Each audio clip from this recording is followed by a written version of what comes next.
السلام عليكم، كيف الحال يا شباب؟ اليوم عندنا شوف اللسه الفرادة هذه فيها لمبة ماكينة شغالة ولمبة ماء الانزلاق بعض الأحيان تشتغل. لما فحصنا الكمبيوتر حصلنا الكود اللي هو انجن ميس فاير.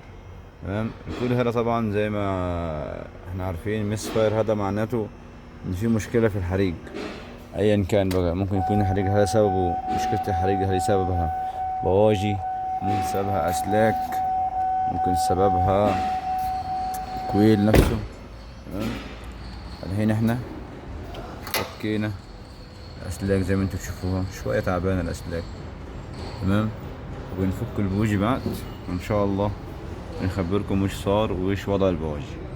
تمام، شوفوا يا شباب الحين فكينا البواجي. طبعا هذا بوجي جديد، هذا بوجي مستخدم من نفس السيارة، وهذا بوجي مستخدم برضو من نفس السيارة. تشوفون كيف البوجي هذا حالته الى حد ما، هذا خلاص خربان مرة، وهذا نفس الموضوع، هذا خربان، هذا حالته الى حد ما.